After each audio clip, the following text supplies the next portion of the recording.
안녕하세요. 본법인 예우 김용국 대표 변호사입니다. 오늘은 커피 전문점을 인수한 사람이 시설과 집기의 하자를 주장하며 약 3,400만 원을 청구했지만 법원에서 그 청구가 전부 기각된 사건을 소개해 드리겠습니다.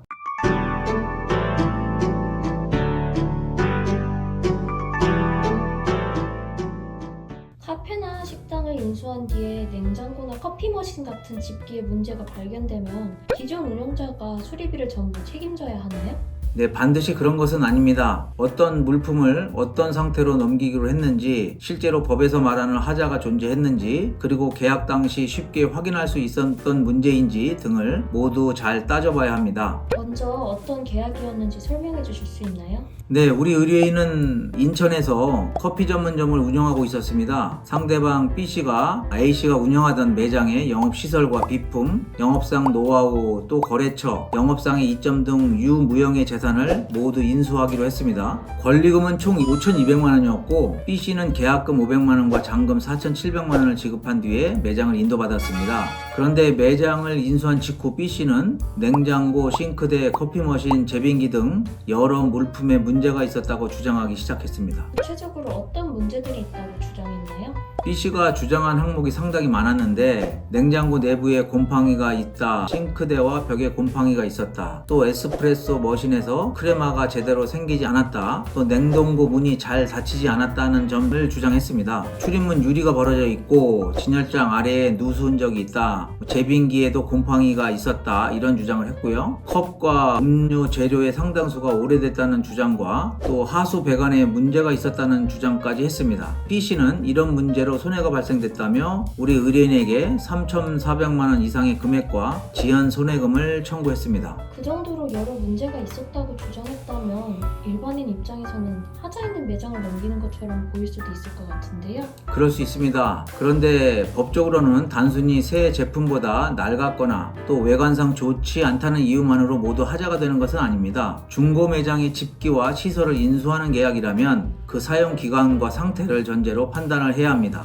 법에서 말하는 하자가 인정되려면 해당 물품이 거래상 기대되는 객관적 성질이나 성능을 갖추지 못했거나 당사자가 특별히 약속한 성질을 갖추지 못한 정도에 이르러야 합니다. 그럼 법원은 원고가 주장한 물품들을 하나씩 살펴본 건가요? 네, 맞습니다. 법원은 각 물품의 사진과 영상, 또 실제 사용 상태를 개별적으로 검토했습니다. 먼저 냉장고와 커피머신, 제빙기, 컵과 음료 재료 등은 새 제품보다 낡아 보이는 부분이 있었지만 매장 운영에 필요한 기능을 갖추지 못했다고 볼 정도로 증명되지는 않았다고 판단을 했습니다. 특히 B씨가 매장을 인수하기 전날까지도 A씨가 해당 집기들을 이용해 정상적으로 매장을 운영하고 있었고 B씨가 계약 전 매장을 방문해서 커피를 직접 마셔보기도 했다는 점도 고려됐습니다. 싱크대나 냉동고의 위생 상태는 계약 전에 쉽게 확인하기 어려울 수도 있지 않나요?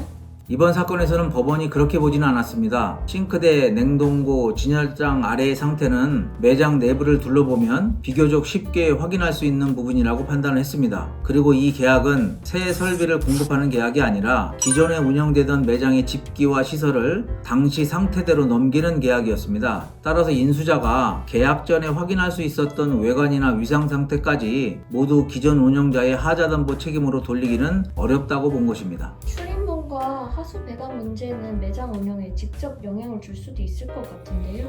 네, 법원은 이 두 부분이 애초에 매매 대상 물품에 해당한다고 보기 어렵다고 판단했습니다. 출입문과 하수배관은 임대차 목적물인 점포의 설비에 가까웠기 때문에 A씨가 B씨에게 양도한 집기나 비품으로 보기가 어렵다는 것입니다. 배관 파열 역시 A씨가 문제를 알고도 알리지 않았다는 증거가 부족했습니다. 오히려 B씨가 새 제빙기를 설치하고 사용하는 과정에서 사고가 발생한 것이어서 A씨 측 설비의 잘못 때문이라고 단정하기는 어렵다고 판단을 했습니다. 원고가 주장한 항목이 많았는데 방어 과정에서는 어떤 부분이 가장 중요했나요? 네, 원고의 주장들을 하나로 묶어 막연히 반박하는 것이 아니라 물품별로 나누어서 사실관계와 법적 책임을 검토하는 것이 중요했습니다. 어떤 물품은 정상적으로 사용되고 있었고 어떤 문제는 계약 전에 확인할 수 있었고 또 어떤 시설은 아예 영업 양수도 대상에 포함되지 않았습니다. 또 원고가 제출한 사진과 영상만으로는 각 물품이 객관적인 기능을 상실했다거나 매장 운영이 불가능할 정도의 하자가 있었다고 보기 부족하다는 점을 집중적으로 설명했습니다. 결국 원고가 주장한 불편이나 노후 상태와 법적으로 손해배상 책임이 발생하는 하자를 구분해낸 것이 핵심이었습니다. 최종 결과는 어떻게 나왔나요?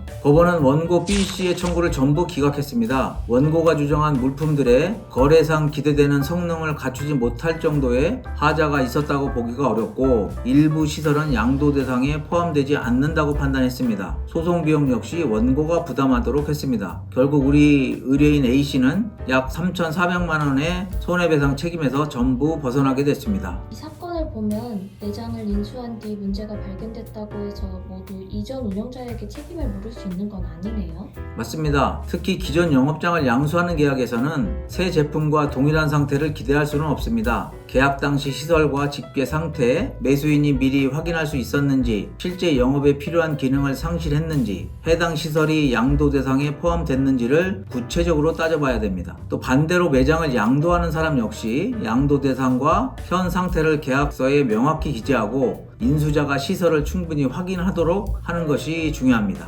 영업 양수도 분쟁은 시설의 노후와 법적인 하자를 구분하는 것부터 쉽지가 않습니다. 상대방이 수리비나 영업 손실을 청구하더라도 실제 계약 내용과 각 시설의 상태를 구체적으로 따져보면 책임 여부가 달라질 수 있습니다. 비슷한 문제로 고민하고 계시다면 혼자 판단하지 마시고 저희 법무법인 예우와 함께 계약 내용과 증거부터 정확히 점검해 보시길 바랍니다. 네, 앞으로도 실제 판결 사례를 통해 여러분께 도움되는 법률 정보를 전달드리겠습니다. 지금까지 법무법인 예우였습니다. 감사합니다. 감사합니다.